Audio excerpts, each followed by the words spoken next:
রোহিত শর্মার মতো অধিনায়কত্ব থেকে ছাঁটাই না, দলের আইপিএল অধিনায়ক মহেন্দ্র সিং ধোনির ভবিষ্যৎ তার হাতেই ছাড়ছে চেন্নাই সুপার কিংস।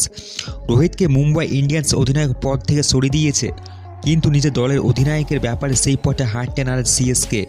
এই ব্যাপারে সাংবাদিকের প্রশ্ন জবাবে তাই স্পষ্ট করে দিয়েছেন সিএসকে কর্তা তথা সিইও কাশী বিশ্বনাথ। আইপিএল 2024 শুরু হতে এখনও কয়েক মাস বাকি, নিলাম মিটল। বিশ্বনাথকে প্রশ্ন করা হয়েছিল চেন্নাইয়ে তথা আইপিএলে এটাই কি ধোনির শেষ সিজন হতে যাচ্ছে।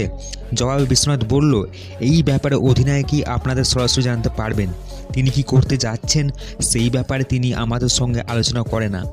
ধোনির ফিটনেস সম্পর্কে বলতে গিয়ে বিশ্বনাথ বললেন, তিনি তো ভালোই ফিটনেস লেভেল বাড়াতে জিমে যাচ্ছেন, সম্ভবত আরও 10 দিনের মধ্যে নেটেও নামবেন।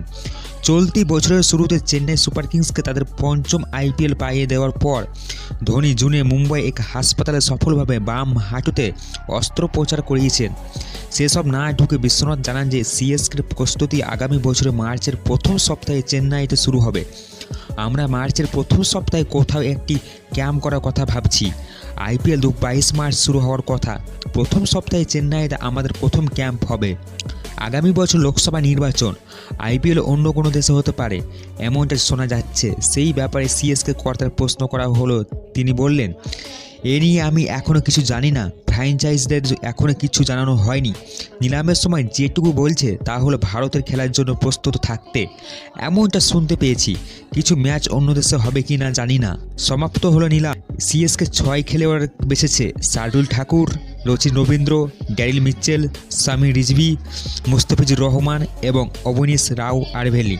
হলুদ ব্রিগেডের কর্তা এই ব্যাপারে বললেন, আমরা একটা লক্ষ্য নিয়ে এগোচ্ছিলাম, সেটা পূরণ হয়েছে। আমরা ড্যারিল মিচেলকে চেয়েছিলাম, আমাদের চিপকের উইকেটে সাইড বাউন্ডারির জন্য মুস্তাফিজুর রহমানকে চেয়েছিলাম, সেই অনুযায়ী পেয়েছি।